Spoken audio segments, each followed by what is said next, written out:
While interest in ESP is steadily increasing, thoughtful people are waking up to the necessity for developing the enormous areas of arid and desert lands, scattered throughout the world. If the present rate of increase in the world's population continues, the necessity will soon become urgent, as the existing food supplies become inadequate. The principal problem to overcome is the lack of water. 3/4 of the world's surface is occupied by seas, and probably half its land area is either arid or frozen. Although it is unlikely that it will ever be possible to make use of the frozen lands for the production of food, there are vast areas of land, at present unproductive which, with the application of water and trace elements, would become fertile. In a broadcast given a short while ago, the announcer spoke of the scientists, engineers and other trained personnel who were being sent to Australia's big deserts, with the discovery of water as their main objective. Since nearly half of this immense island, which is endowed throughout with a climate suitable for human habitation, consists of arid lands and deserts, the necessity for taking every possible step to make them productive needs no emphasis. By means of map divining, it has been discovered that there are huge underground rivers running through these barren wastes in the almost rainless heart of Australia. 3 of them flow from the NNE across the Gibson Desert, of which 2 carry on through the Victoria Desert and Nullarbor Plains to the sea, and the other runs west to the sea. Considering the thousands of square miles covered by these deserts, the chances that the existence of these rivers would ever have been discovered by ordinary methods are very small. If the water of these rivers was brought to the surface and used for irrigation, the whole economy of the country would be changed. The Dead Heart, now practically uninhabited, could carry a large population and justify the building of roads and railways, which would not only add enormously to the wealth of Australia, but be of immense value from the point of view of defense. Without the Nile, Egypt would be a desert, unable to support 1/10 of its present population. Yet it is expected that the population will soon be doubled when the Aswan Dam is built. Similar considerations are inspiring the work now being done on the Zambezi in southern Rhodesia. If the existence of these 3 underground rivers were confirmed by actual discovery, it might turn the Dead Heart of Australia into another Egypt. It is more than likely that there are other rivers of lesser volume waiting to be discovered. The problem can be solved by map divining. One of the most amazing discoveries of water in a desert happened in the Sahara, where an underground lake, covering an area as large as France, was discovered beneath Algeria. In 1927, Professor Justin Sauvernin, a French geologist, declared his conviction that there was a lake under Algeria and tried to raise money to carry out investigations. The suggestion was, of course, met with ridicule, and the professor encountered the greatest difficulty in organizing an expedition to test his theory.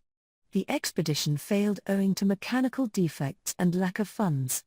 A second expedition suffered the same fate, and the skeptics sat back satisfied. Then, an apparently irretrievable disaster overtook Algeria.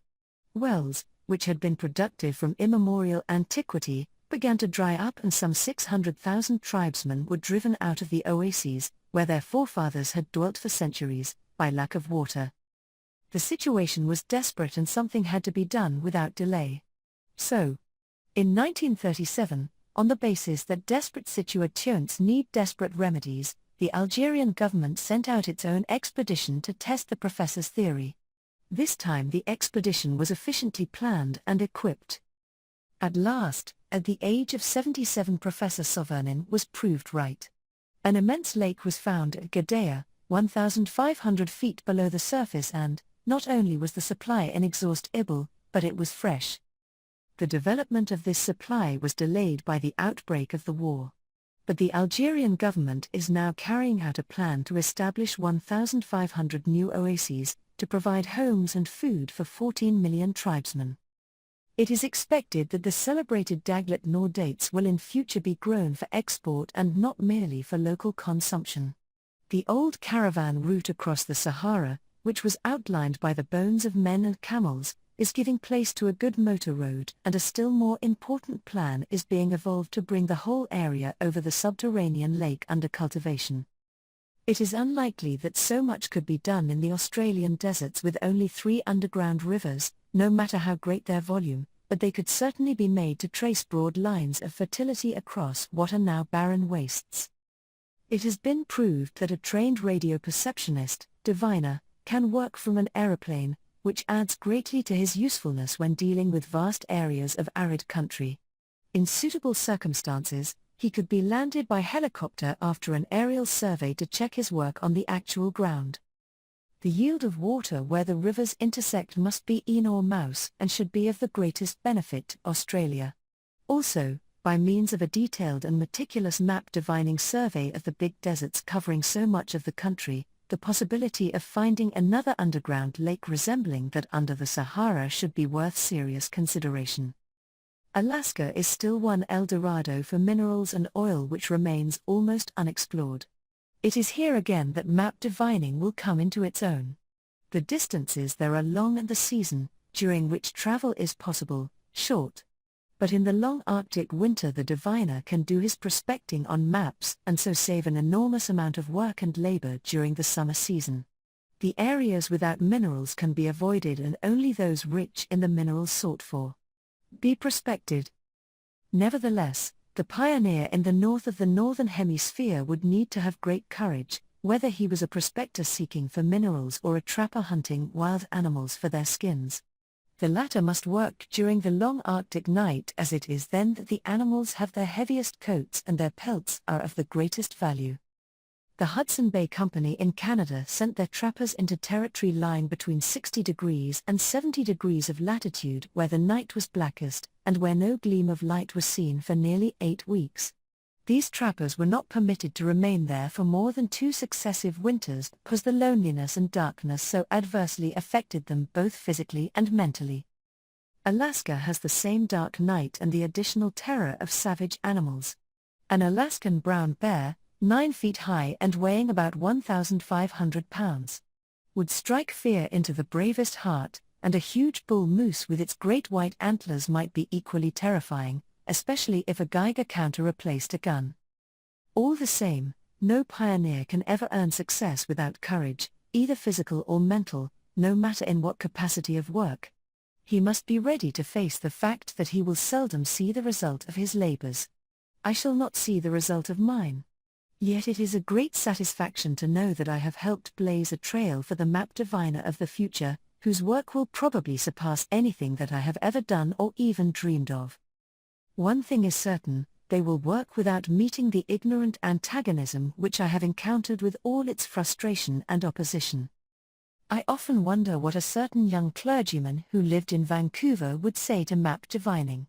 One day he burst into the office of British Columbia's leading newspaper, the Vancouver Province, and threatened the editor with personal violence for daring to print articles about the government's official water and oil diviner. He called me a witch and prophesied that I was on my way to hell. My reply to him was this, that although I found the prospect of going to hell most unpleasant, I felt that the services of a really reliable Aveta diviner would be of inestimable value to its inhabitants. In spite of this ominous prediction, I still look on divining as the best gift the pixies gave me. It has led to a life of travel and adventure across the world, both on and off the beaten track, where I have come to know the fierce cold and dazzling beauty of the snows of Canada, and the languorous heat of the equator, the grandeur of the Himalayas and the green and gentle slopes of the islands of New Zealand, the earthquakes of restless Chile, and the calm of an English village. I have encountered the strange reptiles and wild animals of swamps and jungles, and the still stranger people of many foreign lands. I have known the thrill of success and the bitterness of failure, and the value of a gift which has led me to journey to far distant places and learn the lessons which such journeys teach, in the appreciation and tolerance of one's fellow man, the discoveries of the endless beauties of nature, and to see the funny side of life and people, including myself. But what is, perhaps, far better than anything is to know that during my travels I have left a trail of friends behind me that stretches across the whole wide world, and to feel that I can look back over the years of my life and say from the bottom of my heart, thank God I haven't just existed, I've really lived. Could anyone ask the fates for more? End of part 28 and the end of Adventure Unlimited by Evelyn Penrose.